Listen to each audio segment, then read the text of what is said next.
जय भीम, जय भारत, जय संविधान। मैं अम्बेडकर नेशन से गौतम रत्ना और आज हम एक इतने बड़े शख्सियत के साथ में हैं जिनको मैं जो जानता हूं, मैं उस टाइम बहुत छोटा था, स्कूल का बचपन के टाइम की बात है और 1984 के दौर की बात है ये। उसी साल मैं दिल्ली आया था तो एक नाम काशीराम साहब के साथ एक नाम जुड़ा रहता था हमेशा, प्रोफेसर अरुण कुमार चौधरी। और वो जहाँ जहाँ भी काशीराम साहब के मीटिंग होते थे उससे पहले प्रोफेसर अरुण कुमार चौधरी जी वहाँ, चाहे छोटी मीटिंग हो या बड़ी मीटिंग हो, वहाँ पहुँच जाया करते थे और वहाँ जो बहुजन समाज के जो लोग होते थे उनको मोटिवेट करने का काम करते थे। लेकिन इत्तिफाकन ये मेरा दौर भी ऐसा रहा है कि मैं लगातार बीएसपी में रहा हूँ, लगातार काम करता रहा बीएसपी के, लेकिन प्रोफेसर अरुण चौधरी साहब बहुत सालों से हमको कहीं नजर नहीं आए। इत्तेफाक से लल्लू फत्तू टट्टुओं को लेके दिल्ली के अंदर सेंटर में सिर्फ 4 लोग थे, 86 में ये लोग निकले हैं। पूरे इंडिया का ऑफिस मनोहर आटे संभालते थे, सबसे पुराने साथी थे, सबसे डेडिकेटेड थे, अब तो एक्सपायर हो गए वो जी। दूसरा राम प्रसाद मेहरा पब्लिकेशन देखते थे, वो he was my student in 82-83। उनको मोटिवेट करके मैंने काशीराम से मिलवाया, राजस्थान के हमारे राजस्थान से। और उसके बाद ये मायावती जी को वो फील्ड में यूपी तैयार करने के लिए वो करते थे, यूज़ करते थे। और चौथा मैं था। मेरी प्रॉब्लम क्या थी, एक तो मेरी सरकारी नौकरी थी कंडक्टर वाली जी। दूसरा क्या है कि मैंने फैमिली बना ली थी, मेरी बिटिया भी 83 में हो गई थी और घर बार छोड़ा आया था मैं, नौकरी के अलावा कुछ था ही नहीं। तो हम 4 लोगों के सारे, उन्होंने सेंटर की सिर्फ बात कर रहा हूँ, वैसे पूरे इंडिया में तो हज़ारों डेडिकेटेड कार्यकर्ता थे, तो उनके सारे उन्होंने एक तरफ तो ये करके दिखा दिया है, 3 MP जिता के दिखा दिया और दूसरे 90 में बाम साहब के 2 फाड़ हो गए। तो खापड़े की अलग बाम साहब और तेंद्र सिंह झल्ली की बाम साहब अलग हो गई।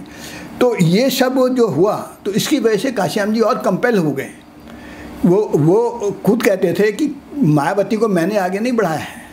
अगर दुनिया सब जानती है कि भाई मायावती में ये खामियां हैं तो क्या काशीराम जी नहीं जानते थे? वो अच्छी तरह जानते थे, लेकिन उनको ये लगता था कि मैं इसको कभी भी कंट्रोल कर लूँगा। तो उसमें थोड़े से वो ओवर कॉन्फिडेंस रहे। और तब तक 89 में जैसे MP बनी है तो मनुवादी एक प्रॉपर्टी डीलर था, हायर कास्ट का, कोई इंद्रपुरी JJ कॉलोनी का, तो वो इसके पीछे इसको राइट रॉन्ग मीन से पैसा कैसे कमाया जाता है वो इसने सिखाया। जब ये चीफ मिनिस्टर बन गई, कुछ हालात ऐसे थे कि साहब तो 95 में हॉस्पिटल में थे, तो तब उन्होंने और चीफ मिनिस्टर कैसे पैसा कमाते हैं, तो उन्होंने ये देखा काशीराम तो बिकने वाला बंदा है नहीं जी। तो इसलिए इसमें जो इनके इर्द गिर्द हैं, कौन कौन है सेंटर में, हम ये 4 लोग थे। हम, मैं, मनोहर आटे, राम प्रसाद मेहरा और मायावती। काशीराम जी तो बिकने वाला नहीं है, मनोहर आटे बिकने वाला नहीं था, राम प्रसाद मेहरा अभी तक एक्टिव है, वो भी बिकने वाला नहीं है। 2012 में मायावती जी ने उसको निकाला है, जबकि पहला राशन कार्ड 12 गुरु रकाबगंज रोड का राम प्रसाद मेहरा के नाम से है। तो ये हम जो 4 लोगों को लेके उन्होंने जो ये ताकत बनाई, तो सब, तो आपका क्वेश्चन था कि मायावती आप कहाँ चले गए थे। तो 1995 में जैसी मायावती बनी है, क्योंकि 89 से मनुवादी इनके पीछे लग गए थे, तो उन्होंने ये देख लिया था कि ये जो अरुण चौधरी है इसके अंदर हिम्मत भी है, थोड़ी समझ भी है, ठीक है, उतनी समझ नहीं है और थोड़ा सा तो मेरी खूबियाँ कमियाँ वो जानते थे। उन्होंने ये देखा कि अगर इसको खाने शुरू में नहीं लगाया गया, बाद में लगाना मुश्किल हो जाएगा। तो जैसी चीफ मिनिस्टर बनी है तो अपने सिक्योरिटी वालों को इन्होंने इशारा कर दिया था कि ये काशीराम जी को दिखाई नहीं देना चाहिए। अगर ये दिखाई दे गया तो काशीराम जी खुद ही बुला लेते थे, बातचीत करते थे, कोई जिम्मेदारी देते थे, मैं लगा रहता था जितना कंडक्ट रूल के अंदर होता था। तो 2000 तक ये नौबत आ गई थी कि काशीराम जी की भी नहीं चलती थी। सर, एक और क्वेश्चन मेरा है, जैसे कि बहन कुमारी मायावती ने ये प्रचारित किया कि मुझे काशीराम जी ने अपना उत्तराधिकारी घोषित किया, लेकिन जब मैं उस फुटेज को, उस वीडियो को देखता हूँ जिस पे काशीराम साहब व्हील चेयर पे हैं और वो अगर आप वो वीडियो फुटेज कभी आपने देखा हो, मैं तो देखा, अखबारों में कटिंग भी देखा है, वीडियो भी देखा, उस पर कहीं से भी ऐसा प्रतीत नहीं होता है कि काशीराम साहब बहन कुमारी मायावती जी को आशीर्वाद दे रहे हैं, बल्कि वहाँ बहन कुमारी मायावती जी उनके हाथ को उठा करके अपने सर पे रखता हुआ प्रतीत हो रहा है, क्लियर कट।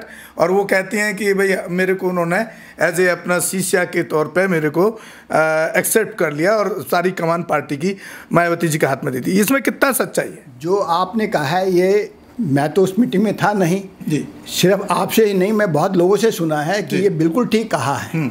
लेकिन इससे आगे की भी मैं बात बताना चाहता हूँ। उस टाइम वो ब्रेन स्ट्रोक हो चुका था, बीमार थे, वो तो कॉन्शियस में ही नहीं थे। नहीं, वो 2002-3 की बात मैं बता रहा हूँ।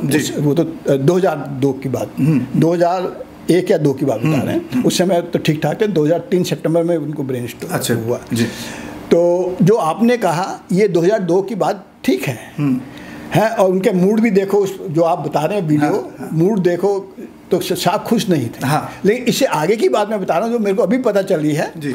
तो हमारे एक साथी हैं खास जो काशीराम जी के बहुत क्लोज रहे हैं, उन्होंने बताया है। हम कोशिश कर रहे हैं कि वो कैसेट कहीं से मिल जाए जी।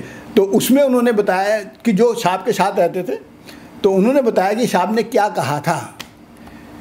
जब से साहब ने ये बोला था उस स्टेज से कि जब से मैं इस मूवमेंट में लगा हूँ तब से मैंने बहुत लोगों को इस मूवमेंट के लिए तैयार किया, लेकिन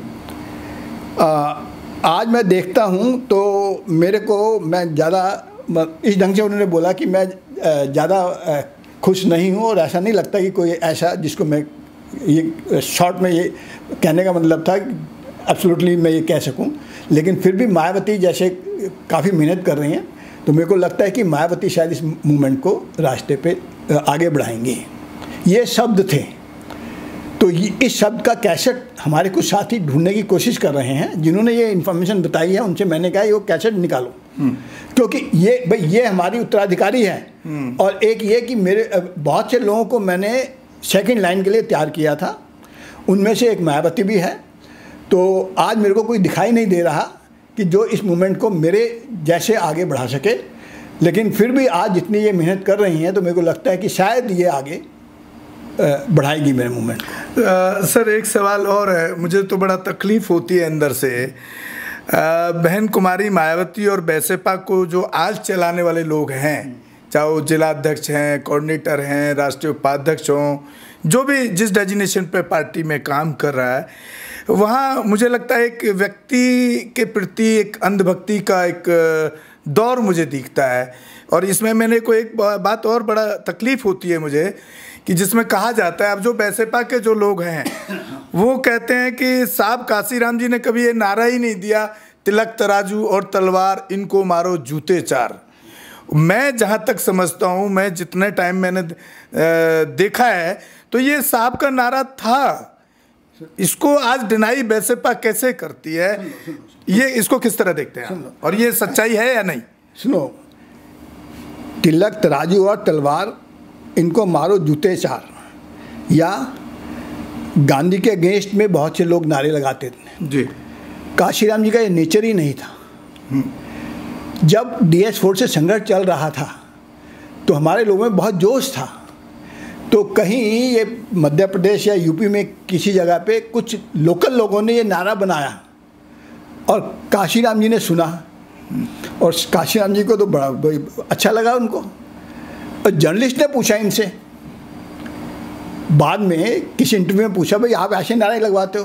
कहते नहीं, ये मेरा नारा नहीं है, ये तो हमारे कुछ साथी लगाते हैं, लेकिन मैं सोचता हूँ ये बात तो ठीक कहते हैं, वो बात तो ठीक कहते हैं। तिलक तराजू और तलवार से जो लोग बहुत परेशान होंगे उन्होंने ये नारा बनाया है, और आज मैं भी सहमत हूँ इससे।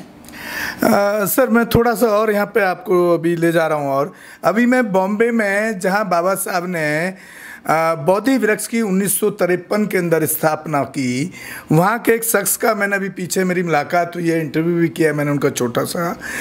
वो उन लोगों में से हैं जो दीवारों पर नीले कलर से जाकर के पेंट से दीवारों पे नारे लिखा करते थे।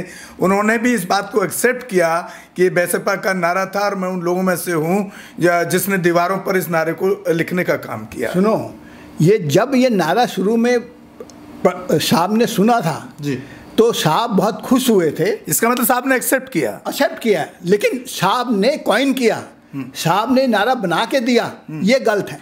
ओके, क्यों? क्योंकि रोको मत, हमें टोको मत, हमें आगे बढ़ते जाना है।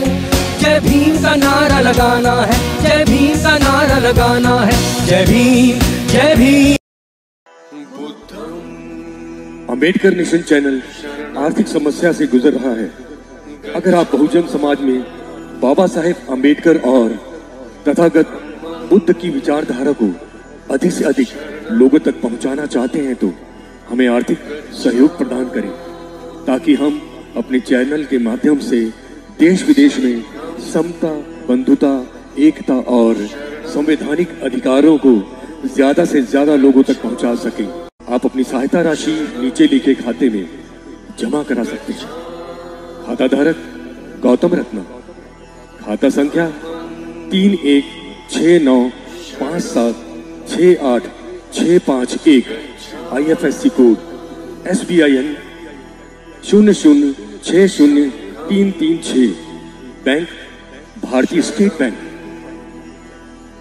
आप हमारे बैंक खाते का विवरण स्क्रीन पर भी देख सकते हैं। Hello friends, hi everyone, welcome to Rose cinema.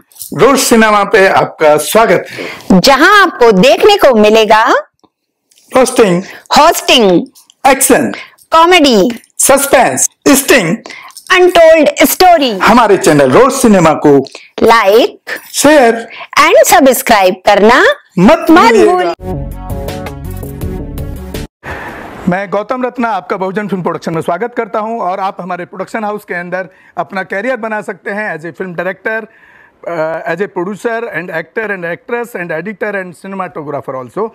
अगर आपको फिल्म से रिलेटेड कुछ भी प्रोजेक्ट आपको बनवाना है तो हमारे पास में पूरा सेटअप है, जिसमें फिल्म कैमरा है, शूटिंग लाइट्स है और एडिटिंग है। सारा A to Z एक ही जगह पर आपको हमारे यहाँ पर मिल जाएगा। तो दोस्तों, आप हमें कांटेक्ट कर सकते हैं हमारे नंबर्स पर 9810085714 और 8510005714। हमारे वेबसाइट पे विजिट कर सकते हैं www.filmserviceindia.com और हमें मेल भी कर सकते हैं gautamfilmsproduction@gmail.com पर। धन्यवाद।